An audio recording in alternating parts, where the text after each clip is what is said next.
అందరికీ నమస్కారం. శ్రీ మాతృ నమః. సింహరాశి వారికి 23, 24, 25 తేదీల్లో జరిగే తెలిసే ఖచ్చితంగా ఆశ్చర్యపోతారు.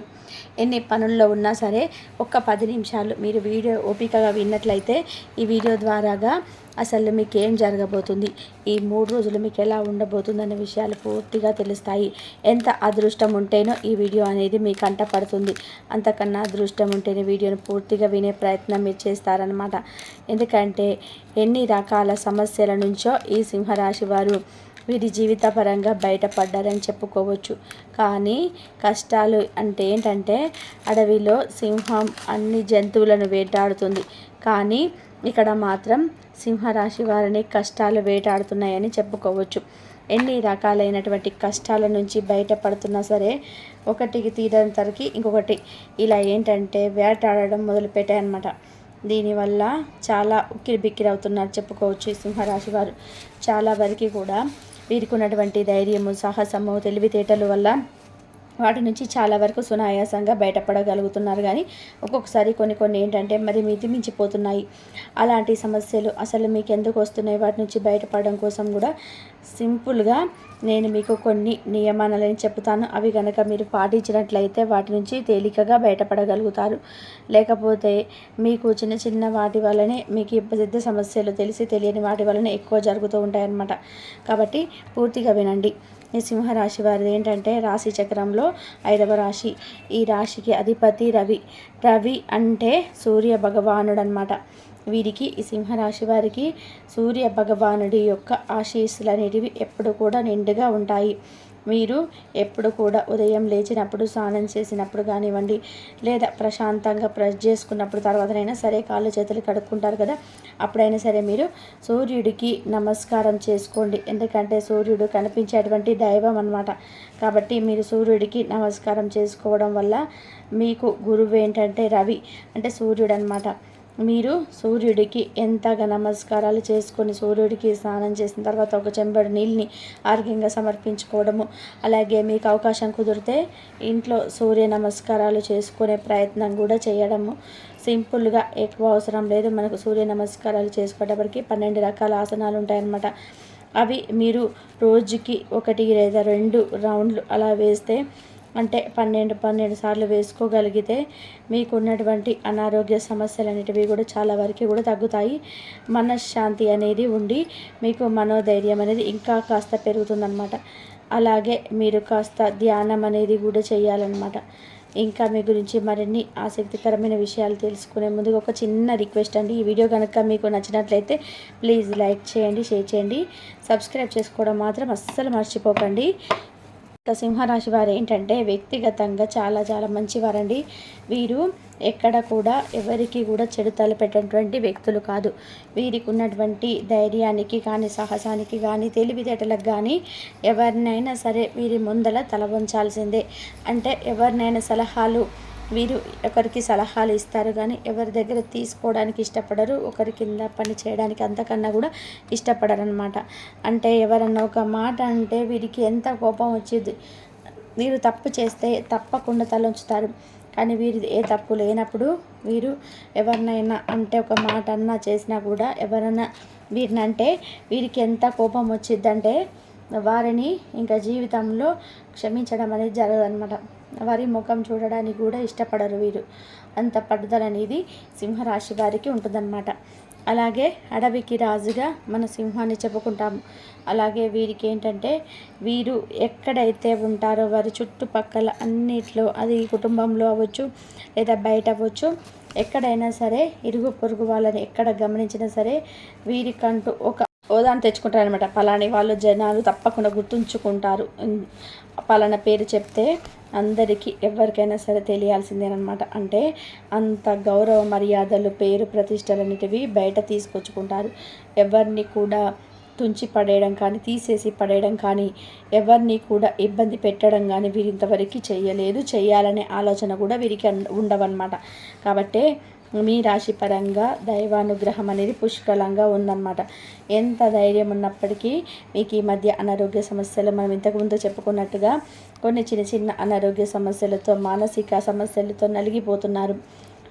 ఎంత అడవికి రారాజు అయినా సింహంకి కూడా ప్రాణం ఉంటుంది. సింహానికి కూడా అన్ని రకాలైనటువంటి నొప్పులు బాధలు ఉంటాయన్నమాట. ఎంత వేటాడినా ఎంత చేసినా కూడా శత్రువులు కూడా అలాగే ఉంటారనమాట. అలాగే మీ వల్ల ఎంత బాగుపడ్డా, మీ వల్ల ఎదుటి వాళ్ళు ఎంత సహాయం తీసుకున్నా కూడా ఏదైనా మీరు నిందించినప్పుడు, కోప్పడినప్పుడు ఒక మాట అంటే అలాగే మీ మీద పగ పెంచుకొని, అంటే శత్రువులు కూడా మీరు ఎప్పుడు కూడా దెబ్బతింటారా అని చెప్పి అలాంటి దానికోసం ఎదురు చూస్తూ ఉండడము, మీకు తెలియకుండా మీ వెనకాల గోతులు తవ్వడం ఇలాంటివి చేస్తున్నారనమాట. కానీ ఇలా చేస్తారా అంటే మీరు నమ్మలేరు. నమ్మకుండా చేయడమే మన శత్రువుల యొక్క పని అనమాట. కొన్ని సమస్యలు వస్తూ ఉంటాయి. ఎందుకు అలా జరిగిందో తెలియదు అనుకున్న సందర్భాలు కొన్ని మీకు ఖచ్చితంగా ఉంటాయి, చూసుకోండి. అవి ఎందుకు అంటే మీరు ఎవరినైతే నమ్మి ఆ పనులు అప్పచెప్పారు, ఎవరికి ఏ విషయాలు చెప్పారు, ఎవరైతే విని ఉన్నారో అలాంటి వారి వల్లే ఇలాంటి దెబ్బలు అనేటివి మీకు జరుగుతున్నాయి. కాబట్టి ఇప్పుడైనా సరే ఏదైనా సరే శీఘ్రంగా రహస్యంగా ఉంచడానికి ప్రయత్నం చేయండి. ఏదైనా ఉంటే కుటుంబ సభ్యులతో చర్చించుకోండి. కుటుంబ సభ్యుల వల్ల మీకు సపోర్ట్ సహకారం నుంచి అందితే తప్పకుండా వారికి చెప్పుకోండి, లేకపోతే దైవానికి చెప్పుకోండి. అంతేకాని బయట మంచిగా ఉంటున్నారులే అని చెప్పేసి ప్రతి ఒక్కరిని కూడా నమ్మి వారికి కనుక చెప్పినట్లయితే చాలా గట్టిగా, అంటే ఇవాళ ఉన్న మంచి ఇప్పుడున్న మంచి కాస్త కొద్దిసేపటికి ఉంటుందో తెలియదు. కాబట్టి జనంతో చాలా వరకు కూడా జాగ్రత్తగా ఉన్నట్లయితే ఇక మీకు తిరుగు అనేది ఉండదు. ఇక ఈ 3 రోజులు వచ్చేటప్పటికి మీరు బాగా బిజీగా ఉంటారని చెప్పుకోవచ్చు. ఈ 3 రోజుల్లో కూడా అంటే ఏదైనా ప్రయాణాలు చేసే అవకాశం అనేది ఉంటుంది. 3 రోజులు 2 రోజులు అలాగే ఉంటుందన్నమాట. ఈ ప్రయాణాలు మీకు అనుకూలంగా ఉంటాయి, కాకపోతే చిన్న చిన్న ఇబ్బందులు అనేటివి ఉంటాయి. కాబట్టి కాస్త జాగ్రత్తగా ఉండండి. ప్రయాణాలు కూడా మరి అవసరము, అత్యవసరము, తప్పదు అనుకుంటేనే ప్రయాణం చేయండి. లేకపోతే మీరు ప్రయాణాలు కూడా చేయవద్దు. ఎందుకంటే మీకు ఆ ప్రయాణాల వల్ల పెద్దగా లాభాలు అయితే ఉండకపోవచ్చు అన్నమాట. అలాగే మీరు చేసేటువంటి పని వల్ల మీకు మంచి లాభాలు అనేటివి గడిస్తాయి అన్నమాట. అంటే మీ కష్టానికి తగినట్టుగా ప్రతిఫలాన్ని చూడగలుగుతారు. ఎక్కువగా కష్టాన్ని నమ్మినటువంటి వ్యక్తులు అనమాట వీరు కష్టపడతారు. కష్టపడేటువంటి వారిని కూడా గౌరవిస్తారనమాట. అలాగే జీవిత భాగస్వామి వల్ల కూడా చాలా ప్రేమానురాగాలు తీసి రాశి వారు చూసుకుంటారు. వీరి ఆలోచన అంతా కూడా కుటుంబం గురించే ఉంటుంది. కుటుంబం కోసం ఎంత కష్టపడడానికైనా, ఏమి వదులుకోవడానికైనా వీరు సిద్ధంగా ఉంటారనమాట. కుటుంబ సభ్యులు ఒక మంచి స్థాయిలో నిలబెట్టాలని చెప్పేసి తలపన పడుతూ ఉంటారు. అలాగే వీరికి ఏంటంటే కొంచెం ఆరోగ్యం అనేది మధ్య సపోర్ట్ చేయక కొన్ని విషయాలను కొన్ని పనులు ఉంటున్నా కూడా వాటిని వాయిదా వేసుకుంటున్నారు. నరదిష్టి ప్రభావం కూడా మీ మీద చాలా ఎక్కువగా ఉంటుంది. నరదిష్టి వల్ల మీ సమస్యలు అంటే లేనిపోని నిందల పాలవ్వడము, అనవసరంగా మాటలు పడడం, ముందొక రకంగా వెనుకొక మాలి ఒక రకంగా ఇలా చాలా రకాలుగా ఇబ్బంది పడుతున్నారు. ఆ నరదిష్టి అనేది మీరు ఖచ్చితంగా తీసేసుకోవాలి. అలాగే శత్రు సమస్యల నుంచి కూడా బయటపడాలన్నమాట. శత్రు సమస్యల నుంచి బయటపడాలి అంటే మీరేం చేస్తారంటే కాస్త నల్ల మినుములు ఉంటాయి కదా, ఆ నల్ల మినుములను ఒక స్పూను బియ్యం ఉంటాయి కదా, ఆ బియ్యం తీసేసుకొని మీ ఇంటి దగ్గర పెరట్లో అవ్వచ్చు, లేకపోతే ఎవరైనా తొక్కని చోట మట్టిని కొంచెం పక్కకు లాగేసి వాటిని అందరిలో పోసేసి మట్టి కప్పేసి దాని మీద ఒక నిమ్మకాయ 2 బద్దలుగా కడిగేసేసి ఆ నిమ్మకాయను కూడా అక్కడ పెట్టేసి శత్రు సమస్యలు ఏమైనా ఉంటే కూడా పూర్తిగా తొలగిపోవాలి, వారు మాకు మిత్రులుగా మారిపోవాలి అని చెప్పేసి ఈ పరిహారం కనుక చేసినట్లయితే ఆ శత్రువులు మీకు మిత్రులుగా మారే అవకాశం అనేది ఉంటుంది. ఇంకా మీకు నరదిష్టి కోసం ఏంటంటే మీరు తప్పకుండా రాళ్ళ ఉప్పును నీటిలో వేసుకొని స్నానం చేయాలి. రాళ్ళ ఉప్పును వేసుకొని స్నానం చేయడం వలన నరదిష్టి తగ్గుతుంది. మీకు ఉన్నటువంటి అనారోగ్య సమస్యలు కూడా చాలా వరకు కూడా తగ్గుముఖపడతాయి అన్నమాట. అలాగే కాస్తంత పాలలో చిటికెడు పసుపు వేసుకొని కాచి చల్లార్చినటువంటి పాలను కూడా గోరువెచ్చగా మీరు తాగండి. అలా చేయడం వల్ల మీరు ఆరోగ్యం కూడా చాలా వరకు కూడా కుదుట పడుతుంది. ఇంకా మీరు దైవారాధనకు దగ్గరగా ఉండాలి. మీరు చేసే పొరపాట్లు ఏంటంటే మీరు తిన్న కంచంలో చేతులు కడగమాకండి. అలా చేయడం వల్ల మీకు ఆర్థిక సమస్యలు, అప్పుల సమస్యలు అంటే ఎక్కువగా పెరుగుతాయి. కాబట్టి పక్కన సింకులో కడిగేసుకోండి. అలాగే స్నానం చేసేటటువంటి నీళ్ళు కూడా ఎవరన్నా పట్టిపెట్టి ఉంచుతారు, అలా పట్టిపెట్టి ఉంచిన నీళ్ళలో మాత్రం అస్సలు చేయకండి. స్నానం చేసిన తర్వాత నీళ్ళు ఏదైనా ఉన్నా కూడా వీటిని పారవేసేసి మళ్ళీ మీరు ఫ్రెష్గా వాటర్ పట్టుకొని మళ్ళీ మీరు చక్కగా స్నానం చేస్తే బాగుంటుంది.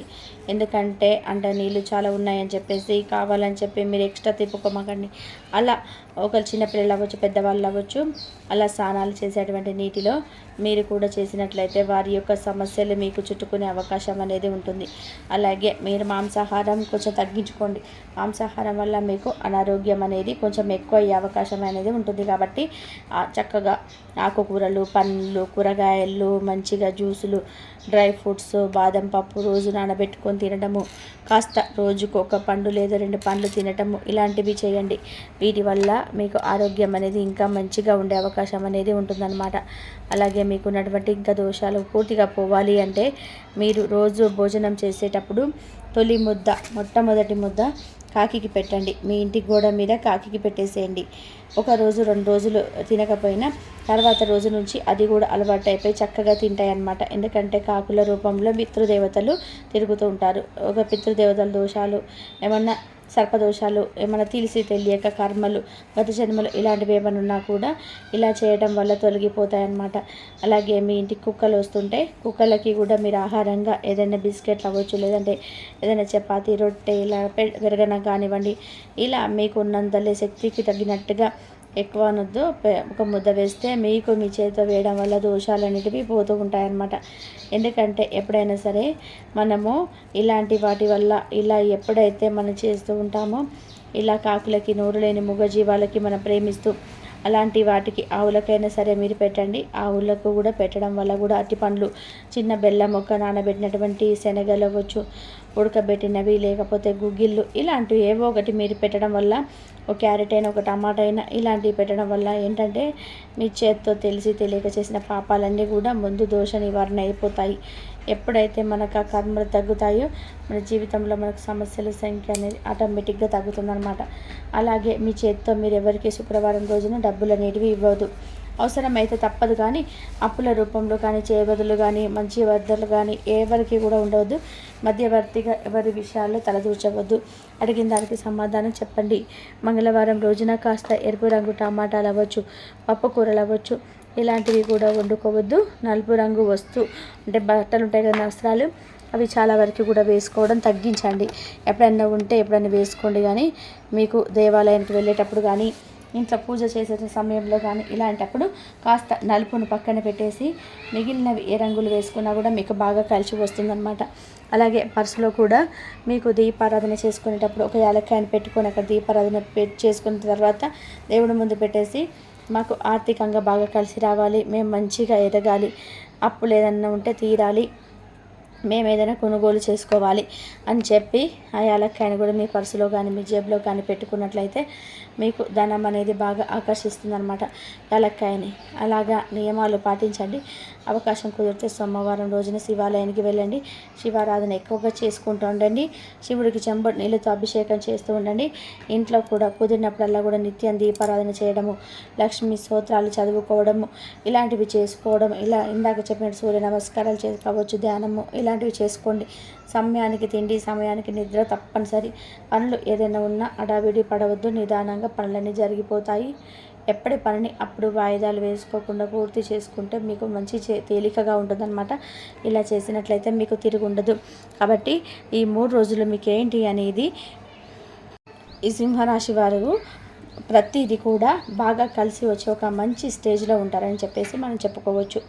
ఎవరైతే వీరిని అవమానించారో అలాంటి వారే వీరి దగ్గరికి వచ్చి, అంటే వీరి యొక్క ఆ శక్తి సామర్థ్యాలను, వీరి పట్టుదలతో జీవితంలో ఎదిగినటువంటి ఆ ఎదుగుదలను వీటన్నిటిని కూడా గుర్తించి వీరి దగ్గరకు వచ్చి వీరి సహాయ సహకారాల కోసం ఎదురు చూస్తూ ఉంటారు. అంటే వీరిని మంచిగా పొగడము, ఇలా వీరి దగ్గరికి చేరేటువంటి అవకాశం అనేది ఉంది.